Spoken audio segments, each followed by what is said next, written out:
Welcome to Is It Fast? We're doing a rugby special. You sound a good omen. It's more when I left Chiefs, they left and they went into the Premiership. I left Harlequins. They won the Premiership. So I'll tell you how I found it. Go fast or get gone. I was very lucky to get man of the match, and the prize was, along with a nice placard, got my body weight in beer. So hold on a minute. We didn't vet anything here. You bought me a van. One of my earliest rugby memories was the second test on the 97 tour. Welcome to Is It Fast? And we have a rather special episode today. And we're doing a rugby special, which is why joining us today is Mr. Toby Freeman. Toby, how are you, mate? Thank you for coming. How are you getting on? Yeah, thank you for having me, Stu and Stu. Just as way of introduction. What did you used to do? Spoiler alert. Yeah. What did you used to do on a field, but try and keep it PG-13? That would be lovely. Thank you. I used to, on a field, run around 14 years. I was very, very fortunate to play professional rugby for 14 years. And yeah, look, we're happy because you've already said to me you're a couple of nauseous, so we can nose it up a bit chatting about rugby. But it's a pretty decent job. I was very, very fortunate and felt very privileged to get paid to chuck a ball around, drink far too much coffee, moan far too much, and hang out with your mates, and then lift a few weights in the morning. It was a decent job to have for a while. So your collection of clubs and the shirts in your cupboard are fairly, big names. I mean, you're not wearing your shirt, any shirt today. No, didn't get the memo, unfortunately, and never mind. I've turned up thinking, I'll make my best. I'll try and look smart. Wait, what are you trying to say about us? Right. Nothing at all. Right? Nothing at all.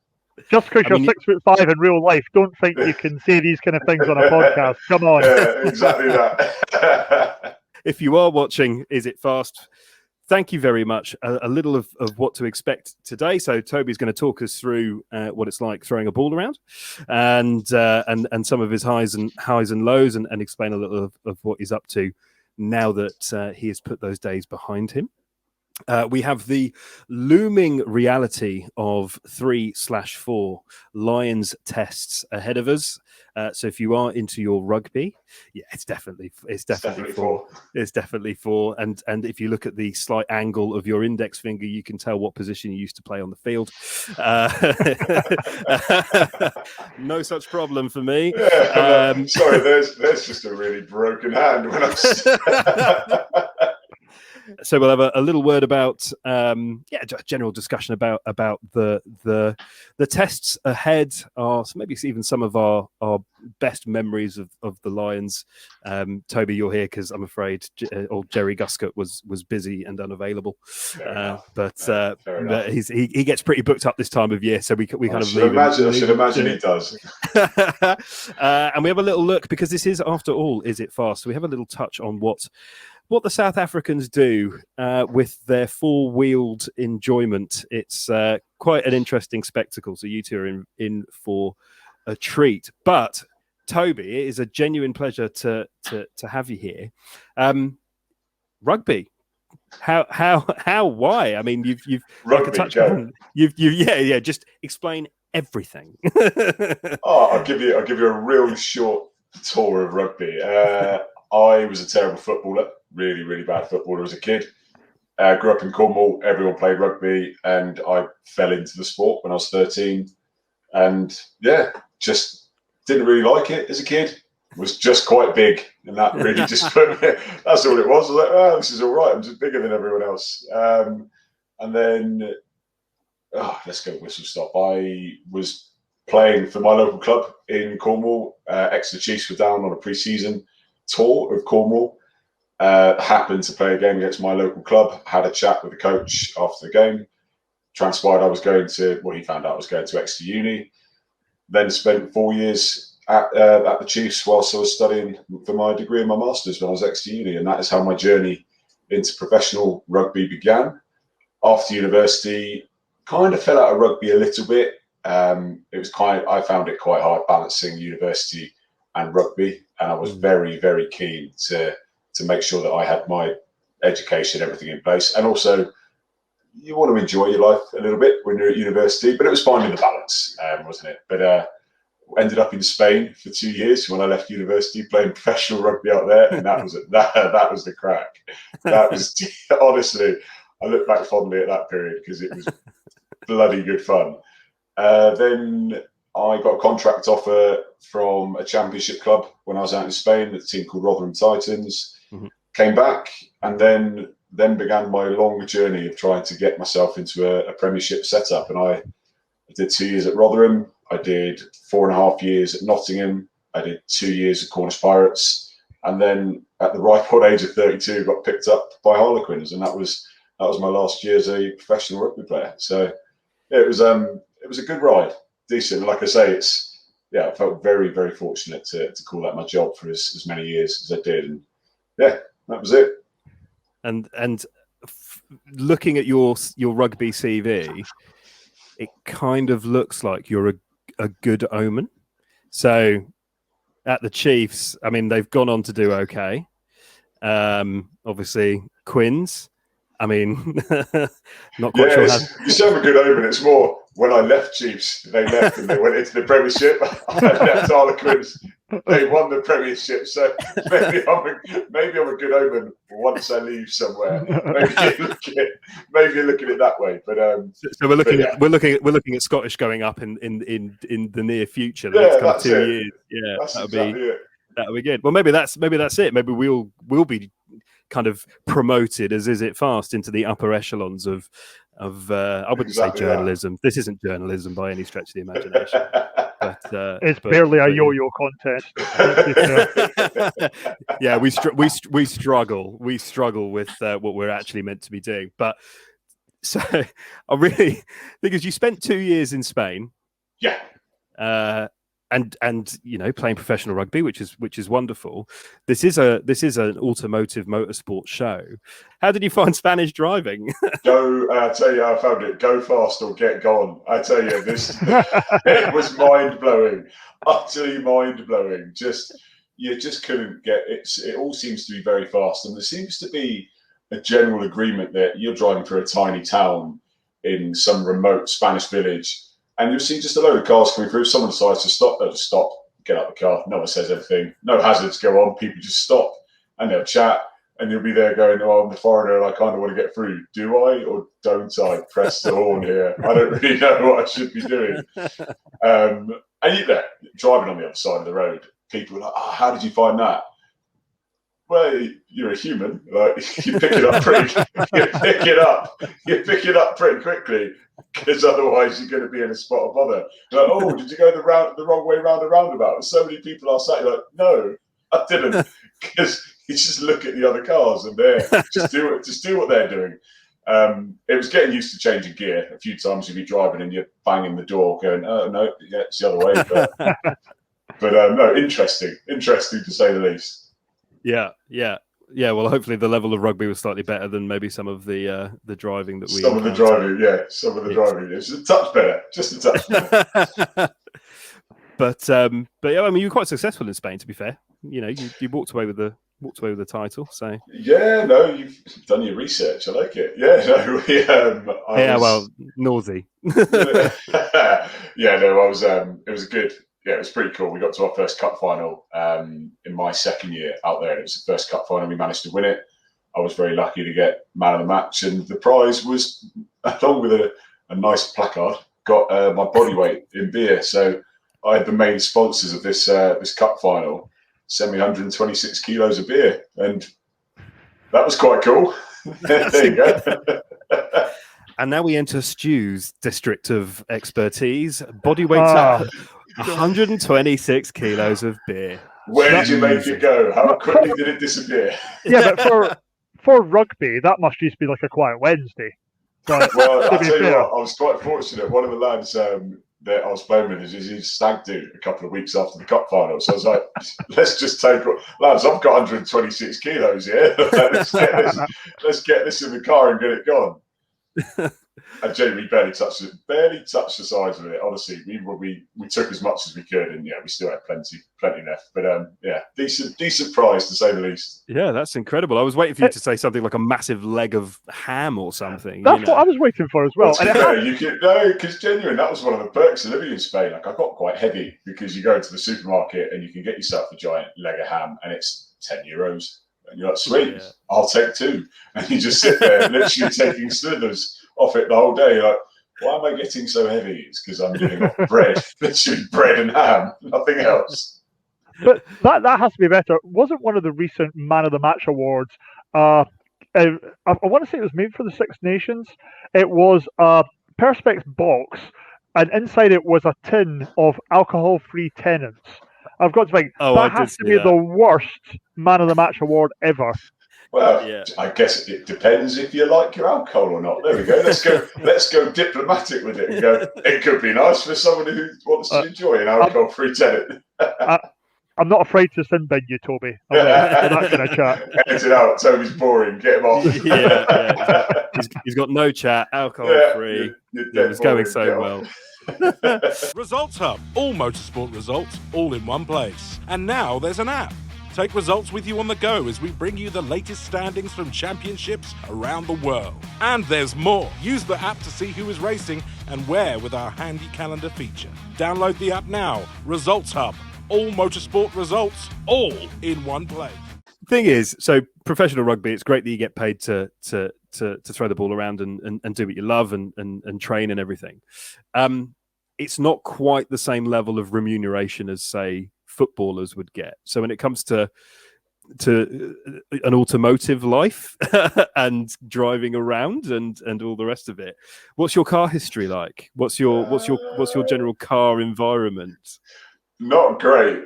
I'll be honest, it's not great. I just had normal cars most of the time. Like, my first ever car was a little Ford Fiesta, Silver Fox, great car. Then got myself an Escort Gear X with a 6 CD changer that was under the passenger seat. That was a nice little car, very quick car. Then went through. I had an automatic Polo, again, nothing special. But when I was coming back from Spain, I said to the old man, "Look, I'm moving back in a couple of weeks. I need you to find me a car, please. I don't have the time to sort out all the admin.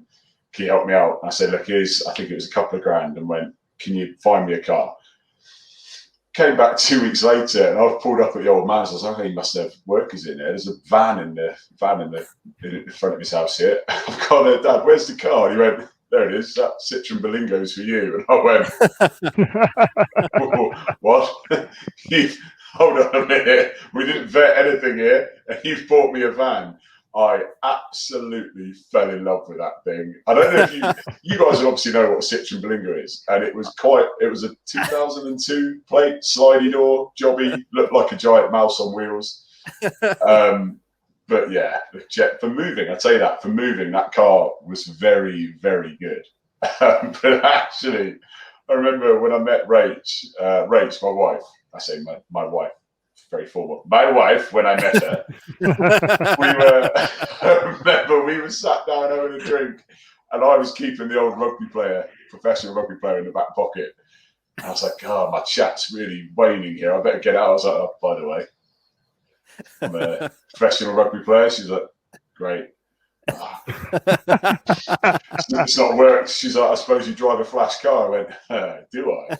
Yeah, and I literally told a lie. I was like, "Yeah, it's a really flash car. You can see it. I'll give you a lift home." She walked out and saw this Citroen Berlingo with its sliding doors. She's like, "Well, at least you can pull the piss." Can I say? No, probably not. Of course you can. Go for it. Yeah. She's like, "At least you can take the mick out yourself with that car." But yeah, a couple of interesting stories with it. I was driving it. Sorry, no, I need to stop you there. So essentially, you might be the only person in history that has pooled with that car. Hey, there you go. And I thought my chat was bad. It must be top drawer, eh? That's phenomenal. And obviously, I'm not meaning to demean the fact that you're now with your loving wife and you've pooled her, but yeah, that's some going. Yeah. Does it count? Yeah. Did you pull your wife? Yeah, I did. How well did I do? But yeah, no, she saw the funny side of it. But I remember I remember with that bloody car, driving along and the clutch just rocketed into the floor. And I happened to have watched the Top Gear. Can't say that. So, another motoring show. And there was a way to get through gears without using the clutch. And I thought, I can do that. Couldn't do it, but managed to keep it in third and rolled all the way to the garage in third. And I've walked in. I was like, right, play the part when you walk into the garage here. So, I went, lads, bloody clutch cable. Typical. Gone. He's looked at me and gone, what year is that car? He went, what reg is it? And I went, G. He went, what? G? How old is it? I went, G? He's gone, he's looked around the corner and gone, that's an O2 plate, Belingo. It's not a G, mate. It's the end of the plate that you want to read. I was like, he's got me. He's got me already. And it got worse. He said, oi, Dave, clutch cable. That car doesn't have a clutch cable. I've just gone, oh no. So I've stood there, I'm like, here's my card. How much are you going to take from me? Like, that's a hydraulic clutch valve. There's no cable in there. I'm like, yeah, I knew that. I was just testing you as how that went. And so I've got it. Literally, I remember probably a month later, the exhaust fell off when I was driving the Belingo. God rest their soul. And so I popped it onto the back seat, thinking, I'll just take it to the same garage and they'll fix it. And I've gone walking back in. They were very reasonable. Like, let's just not bring up clutch cables. We'll be fine. I was like, lads, the exhaust is gone. It's on the back seat. And he went, I'll start the engine up, pal. Start it up. And the words he said to me were, mate, your cat's gone. And I looked at him. Genuinely. I've just gone where? Like, I have no idea. More of a dog guy. Literally, in my head, I was like, what is he talking about a cat for? He's like, I won't be cheap to fix. I was like, I doubt it will be, mate. I have no idea what you're talking about. Here's my card again. But yeah, and then that was the last shoddy car I drove. And then I remember it just fell to pieces one weekend in Cornwall, and Rach sat there in tears going, why are we suffering this car? Please, can we get rid of it? And we just got a very boring Nissan Qashqai. But no offense to Nissan, it's a very good car, best car I've ever driven. But yeah, that's my history of cars in a very short run for you. I've got to say, I've never spoken to a human being who has had as much to say about a Berlingo. Hey, don't knock it, mate. Don't knock the Berlingo. I would still be driving it if she was functioning. I love that car. What I'm doing is in a massive sweeping statement is knocking Berlingo people. Mate, there's nothing to knock. There's storage. There's more storage, and you've got sliding doors, and the back seats fold down flat, and you've got a van. So it's got everything. It's got everything you need. A decent kind of height for sitting on the roads as well. Yeah, I tell you, it's like driving an aircraft carrier. It's lovely. You get all the noise of the road. So honestly, it's got one of the wheels where you're moving it and nothing happens. It's brilliant. It's brilliant. What more do you want from a car? They're proper old school French kind of utility vehicles. There's a cafe in Canterbury High Street that is actually just been sold. Shout out to Cafe Saint Pierre and Michel, who definitely doesn't watch this. But he has a Berlingo. That does have a Berlingo, and is the singular most French. I mean, he is French, but he's the singular most French human being. And that Berlingo is battered to high shit. Like it's been living in Kent for however long, but definitely looks like it's come straight from the Campania and kind of does all that from Brittany. They're brilliant for what they are. They're fantastic. I don't. You changed your tone during that. Hey, I don't mind the car. It's the general Berlingo driver I have an issue with. But as we move on to our next section of bashing Qashqai drivers, we will. One of the lads, when I was at Scottish last year, he said to me, when did you decide to give up on life? Was it when you bought that car? And I had nothing. I went, why would you say that? There's nothing wrong with it. He's like, you've given up, haven't you? I was like, what a great insult to say to someone about a car. Oh, yeah. That was just the secretary as you walked in. All right, Sharon, fucking hell, I'm here for training. I'm so sorry, yeah. Oh, dear. Oh, dear. Yeah, I can imagine the bants at Scottish was probably quite brutal. To be fair, yeah, it was quite funny. Like I say, that was my transition away from full-time rugby into part-time rugby, because obviously tied in nicely with me changing careers. But there were a couple of lads that have played a fair bit of rugby at that club, and you like being part of a group where it's cutthroat and you pepper each other constantly. Some people enjoy it, some people don't. I used to hate it, and then you realise it's just character building. That's all it is. Especially easier when you get a bit older as well, because you're not one of the young lads sat there going, I can't say a word to anyone. Yeah, that's the thing. Yeah, you're not going to get filled in for just saying or doing the wrong thing. Yeah. Oh, literally that. Results Hub. All motorsport results, all in one place. And now there's an app. Take results with you on the go as we bring you the latest standings from championships around the world. And there's more. Use the app to see who is racing and where with our handy calendar feature. Download the app now. Results Hub. All motorsport results, all in one place. Was not expecting a Berlingo angle on this at all, but you've made my day. Your line of the French utility vehicle. Never used that. Should have. That makes it sound a lot more flamboyant than it ever was. It's when you walk into the kitchen now and use that pickup line about however many years too late. Or it doesn't matter. She's already agreed to marry you and live with you. Go, wait, I've got a better one than I had back then. Check out my French utility vehicle. It's Yeah, divorces are quite straightforward nowadays. You're fine. Yeah. I'm not sure that would have worked. I think just lying about a sports car and going, do you want to see my French utility vehicle? No. And I never want to see you again either. Yeah. And she slowly backs away. Yeah. Literally just into the bush. She's gone. Yeah. It's not quite a drink in the face line, but it's not far off it. The Lions tour. And it's something that we can all get behind as a pair of islands, which is nice. Excited? Are you excited about it, you two? Is it something that is getting you going? Because there's no crowds, we can't go. There's, how are you feeling about it? First of all. You know what? The Lions Tour is something I always look forward to. It's fantastic to see the nations all coming together for it. There's always going to be a bit of a headache when it comes to selections, because it always comes at the back of a Six Nations as well for it. But it is something great. You will always see kind of people all donning the red shirts going into the pubs and things like that.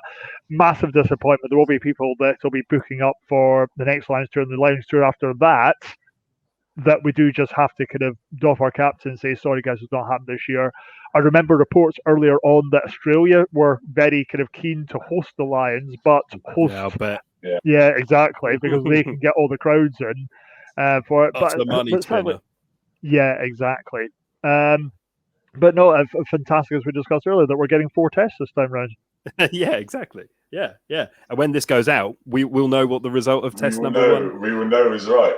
And it's cool. I love it because it's old school. It's a nice throwback. You guys you must have watched the Lions DVDs at some stage where you watch the Living with the Lions documentaries. It was the first, and I tell people won't believe me, but it's one of my earliest rugby memories was the second test on the '97 tour. I remember seeing that as one of the first games of rugby I ever saw. I didn't really know what it was or the significance of what was happening. But then obviously fell into rugby a few years later and saw that video, and I just thought it was class. And I loved growing up watching those videos, and just it's just a bit old school, isn't it? And it's a nice throwback because it's now become a big professional money making, like any other professional sport. There needs to be money coming out of it, and it's just a nice throwback. And it's old school saying it's you've got guys who beat lumps out of each other during the Six Nations, and then they play on the same team when they're off representing the Lions. But it's true, and I think it's class. Genuinely, I love it, and it doesn't matter that there's no fans. The whole safety side of it comes in from that perspective, but it's still decent crack, and it's just great that the tour is still going ahead. There we go. I sound like I'm media trained. I was going to say a career in punditry beckons. But yeah, it's class, genuinely. Yeah, it does. I was genuinely spun out at the prospect of it potentially being cancelled. Obviously, before it went ahead, outside of outside of the World Cup, it's in the Six Nations, it's kind of really what it comes around so rarely. Obviously for the sides that we go and visit, it comes around every 12 years. This is the thing that I always forget, that we get it every 4 years, but the Kiwis, the Aussies, and the Saffers, they get it every 12. Yeah. So it's an even bigger deal. So yeah, I agree. I think it's quite. Doesn't bother me that there's no crowds. I wasn't going to get on a plane and go anyway, I don't think. So I'm not feeling particularly perturbed about not being there. I'm just glad that I don't have to wake up at 4 a.m. to watch it. Yeah. So I certainly remember going to the pub for like 7, 8 in the morning to watch the New Zealand games, which did seem a bit ridiculous. Added bonus this time round, it's South Africa. They're the world champions. We honestly couldn't have planned this any better if we tried. I'm keen to see how it unfolds, purely for the fact that the South Africans haven't really played any rugby. A few of them have been playing club rugby. But as a team, they've not been together. And you think they've been in a training camp. They're big enough units as it is. You stick them in a training camp for a few months and see what comes out the back end of it. I think it's going to be a decent old set of tests, plus the fourth one that we have as well. So it's going to be good. This is the thing that, they are. This is going to sound terrible. I don't mean it the way it's going to sound, but they are mutants. They are. They're just. I mean that in the nicest possible way. They are gigantic human beings. Very big human beings. There we go. They are. The big question, and this is Nosy, and we've been talking about this kind of as a rugby clan. Is who's going to hold down the number 10? Who's going to hold down the number 13? And apparently Alan Wynne-Jones is already there. He's back. So I saw that today. There we go. Yeah. Superhuman. Fair play. Like crazy. I want to know a bit more about it. I want to see how that's possible. Genuinely fascinated by that, because it wasn't it a dislocated shoulder against Japan in Edinburgh? Yeah. Maybe it wasn't as serious as we thought. Could be the other side of it, but I genuinely want to know a little bit more about it and hear what comes out of the press with it. Yeah, you can imagine it'll be quite heavily strapped, no matter what kind of happened there. I mean, from our perspective, I say Stuart and I share an affinity for the Scotland team. To hear that Finn had done his obviously I'm on first name terms with all of them. Finn, my pal Finn.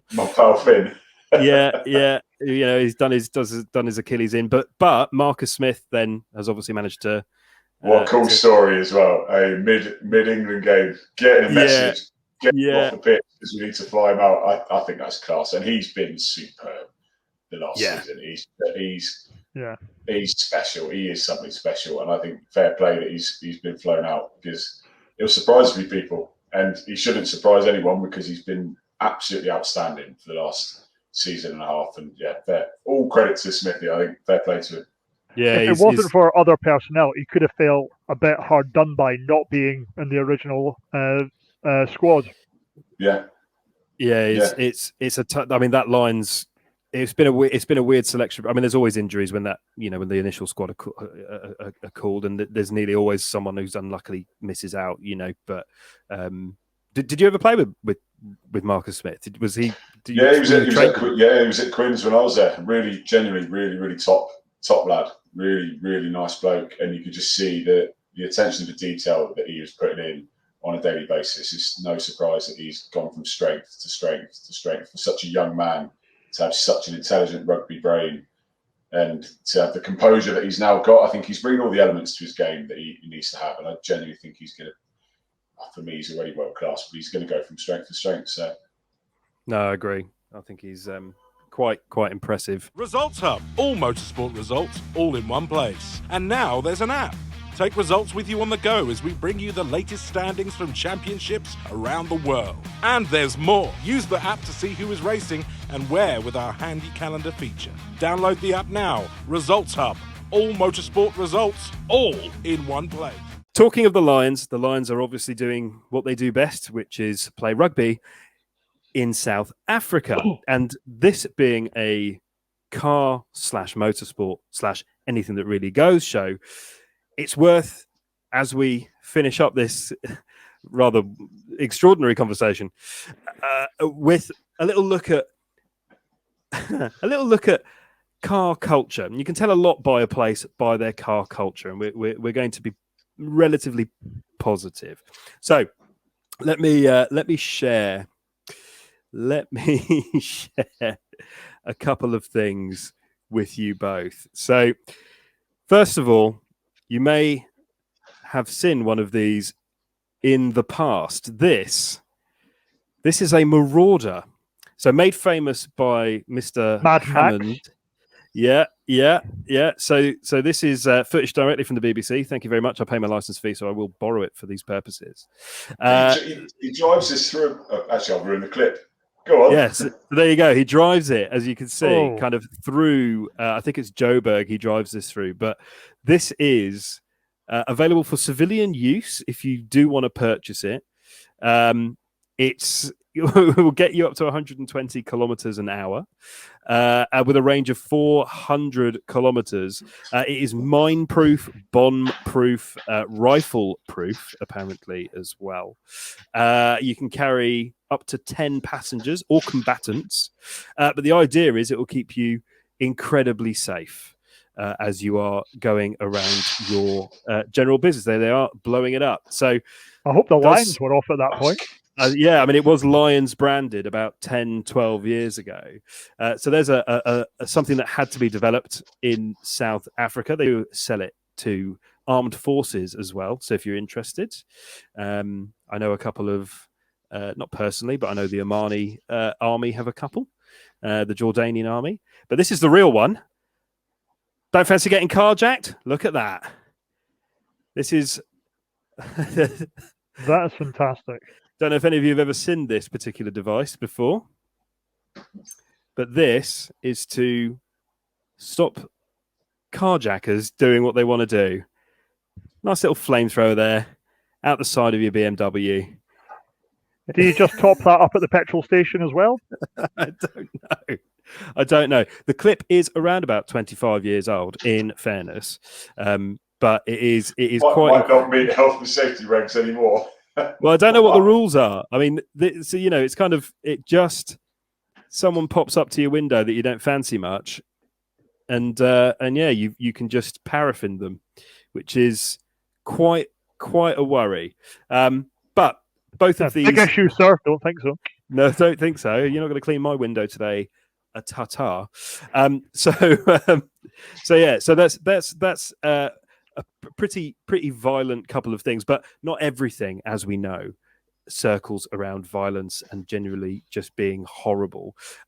There's this incredible... Now, I've been trawling through South African motorsport because, as we know, South Africans are incredibly good at sport, period. Annoyingly so, in fact. Incredible football over the years. Obviously, their rugby team have won a few things here and there. And I believe athletics. There's an Olympics coming up around the corner. They're probably quite good at all that kind of thing as well. But as I was delving into their motorsport culture and a couple of things, I mean, everyone has Formula One, Formula Type, all that kind of thing. They do V8 Super Touring as well, which is quite interesting. But none of that took my fancy. It was this. So this is something that exists only in South Africa as a sport. When you see it, you'll realize that people all over the world do this with their cars. But as a verified sport, this only exists in South Africa. And it's something called spinning. Sorry? So, spinning... So professional donuts is what we're watching right now. It is professional donutting. Yeah. So a bit. The official description is cousin of drifting. But look at this. Whoa! He is out the car window. Out the car, hanging around. So you have champions of this. It is a recognised motorsport, so it's fully licensed. There's a governing body for donutting, is there? I promise you. Now, it's not a massive earner. Winners usually get around about $300 if they win a competition. I have looked low and high for a set of rule books, how you allocate points, how champions are determined. There isn't a lot of that around that is easy to find, but it sounds popular. It's very, very, very, very popular. It's if you wanted to go and watch it, it cost you $7 for a ticket. And yeah, they've been trying to bring it into Europe. And I know, Toby, now that you've stepped away from professional rugby and you're entering another phase of your professional life, do you fancy it, mate?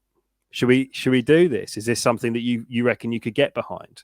I reckon if we could create a subculture to a subculture that involves French utility vehicles and donutting, I reckon we fly into it, lads. I reckon there's definitely a niche market there for all the Berlingo drivers out there. Let's see if we can get a donutting subculture for Berlingos. You think, for me, this is what the Olympics has been missing.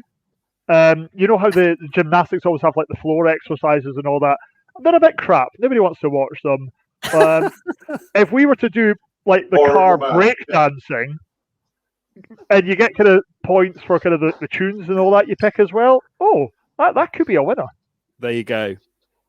You heard it here first. We are doing Stu hates gymnastics. Stu hates gymnastics, which is the only headline and will be on the thumbnail. Yeah.